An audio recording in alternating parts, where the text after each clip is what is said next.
There's so many parts of Thailand that I really want to visit. Actually, when I'm done with my career, when I actually have time to explore the cities and almost be a local for a change. Because when we go to events or we go to tournaments, we go to so many amazing places, but we never really get a chance to see them the way they're supposed to be seen. So when I'm done with my career, hopefully Hua Hin is definitely a place I'll be back at. Yeah.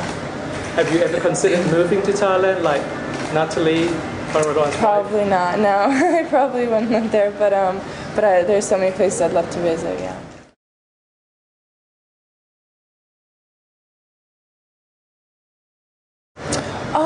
Well, one, I think we're all very determined to be, good at what we do, whether it's hockey, ice skating, whatever it is. We're just, we're very focused on our job, and we want to be the best at what we do.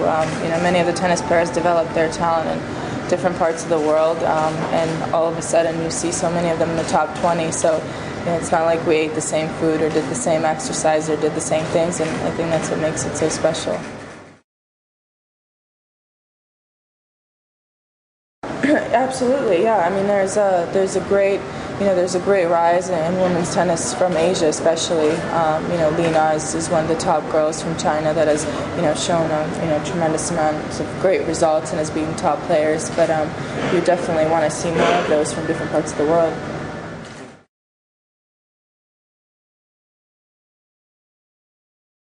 I love playing my sport, and I was away from the game for 1 year, and I had so many opportunities to leave it because it was obviously not easy and challenging coming back, but I loved it too much to give it up. So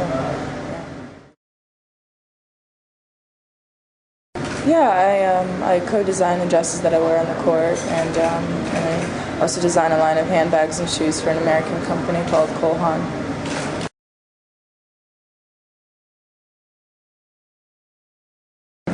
I think it's very important. A lot of the things in my sport require for you to be a professional athlete and to be good at what you do on the court and try 100%. But it's also very important to be a professional off the court and be a representative of the sport. And there's so many girls playing the sport, and you want to make sure that every one of us really represents the sport in the best positive way, because we want to encourage younger players to play our sport, and we want it to be fun for them. We want it to be not just a social event, but something in which they can achieve in their lives, and hopefully we set good examples for them. So it's very important.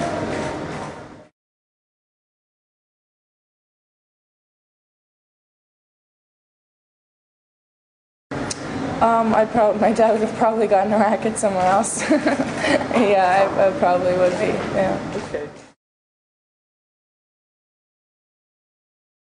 Well, I think it's, if you love what you're doing and you love the sport, and it doesn't necessarily have to be tennis, but if you really love it, then you really have to make sacrifices in your life. And obviously when you're young, many of the decisions are made by the people that are around you, your team and your parents, and you must know, you will hope that their best interest is in yours, and that they do everything possible in order to help you with that. And that's why I thank my family every single day for the decisions they made and all their help. Oh, a lot of it, yeah. I mean, like I said, when you're at a very young age, you don't make many big life decisions. You're a little kid, and I just happen to love playing tennis, and I love competing. I just enjoyed playing against other young girls, and they saw that. They saw that in my eyes. They saw how much I loved the sport, and some people said that I was good at it and I had talent at it, because they didn't.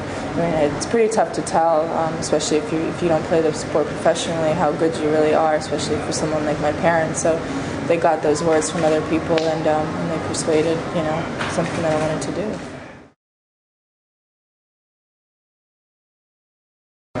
It's going really well, and the first thing I did was, I tried to do was raise awareness in those towns that because there's so much depression there and so many negative thoughts, and the thing is, it happened so many years ago that many people around the world really forgot that it still exists, and that it's causing so many people to die and so many illnesses these days. So at first, the role of Maria was to increase that awareness around the world, and now we're actually building facilities there. We're building computer labs for children because technology is really behind there, that where they can go on the weekends and kind of have like play dates and really develop their skills in all parts of what they do. And also we have a art scholarship program for 6 students there, which we fund for.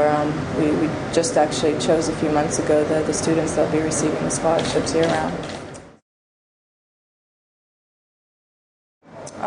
As a great tennis champion. Thank you very much. Thank you. Thanks.